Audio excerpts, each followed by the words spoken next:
Welcome back to your go-to channel for exploring rare coins, hidden treasures, and untold numismatic stories. In today's video, we dive deep into the 1974 Kennedy half-dollar, a coin many have in their collection, but few know the full story behind it. What's its value today? Does it hold any hidden treasure in circulated condition? Let's find out. The Kennedy half-dollar was first minted in 1964, just months after the tragic assassination of President John F. Kennedy.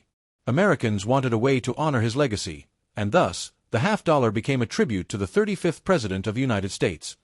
Originally struck in 90% silver, the coin's composition changed over the years. By 1971, the U.S. Mint stopped using silver entirely for circulation half-dollars. Switching to a copper-nickel-clad composition, the 1974 Kennedy half-dollar is a common coin, but it's still packed with history. It features John F. Kennedy's profile on the obverse, designed by Gilroy Roberts. The reverse features the presidential seal, designed by Frank Gasparro.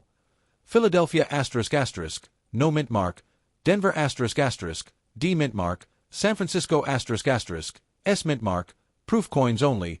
In total, over 264 million Kennedy half-dollars were minted in 1974, including over 201 million from Philadelphia and more than 79 million from Denver. So, how much is a 1974 Kennedy half-dollar worth if it's been circulating for decades? If it's a regular Philadelphia or Denver minted coin, and it's in circulated condition ***, the value is typically around $0.50 to $1.00 USD. That's right, it's face value or just slightly more. Why? Because there's no silver content in this coin. Its metal composition is just copper and nickel, like a modern quarter, so there's no intrinsic metal value. However, here's where things get interesting. If your coin is in uncirculated condition or mint state, it could fetch $2 to $6 depending on its grade. Coins graded MS 65 or higher may bring $10 or more. The San Francisco proof version of the 1974 half-dollar is more desirable. These were never meant for circulation and were included in collector proof sets. A nice proof coin can go $4 to $10, especially if it has cameo or deep cameo contrast. And yes, there is also a small but real market for error coins. Some collectors have reported 1974 halves with doubling or striking errors.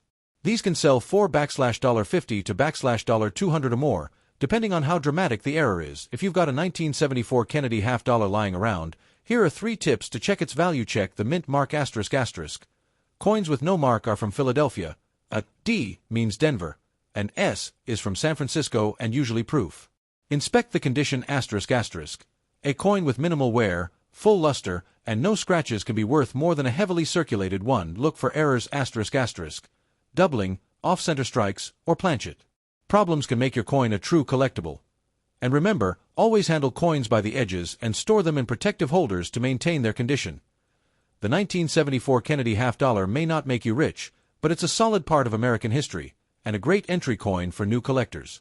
In circulated condition, it's worth about 50 cents to $1, but with some luck, or an error, you could hold a small treasure in your hands. Oh, the next time you see one of these half-dollars in your change jar, take a closer look.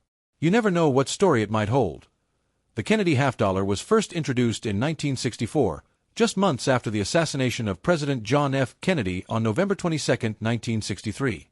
The nation was in mourning, and public demand quickly surged to honor the fallen president in a permanent and widely circulated way. In record time, the U.S. Mint redesigned the half-dollar, replacing the image of Benjamin Franklin with John F. Kennedy.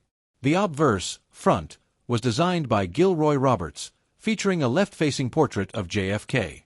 The reverse, back, was designed by Frank Gasparro, showing the presidential seal, a heraldic eagle holding an olive branch and arrows. The coin was originally struck in 90% silver in 1964, and from 1965 to 1970, it was produced in 40% silver by 1971. Silver was completely removed from circulating Kennedy half-dollars due to rising silver prices and hoarding by collectors. The 1971 present Kennedy halves are made from a copper-nickel-clad composition, similar to modern dimes and quarters. While the 1974 Kennedy half-dollar was not a special edition, it is part of an important time in U.S. coin history. No silver content ***. The 1974 issue continues the all-copper nickel trend started in 1971, massive production ***. Over 264 million coins were minted, primarily for use in casinos, vending machines, and general circulation. It was also the last year before the U.S. Mint experimented with a bicentennial design, which appeared in 1975 and 1976, dated 1776 to 1976. In addition to the business strike coins from the Philadelphia and Denver mints, San Francisco produced proof coins for collectors. These proof coins were struck with extra care and often have a mirror-like finish. Some rare 1974 Kennedy halves are known to have errors, including double die obverse, DDO, which makes them valuable in the collector market.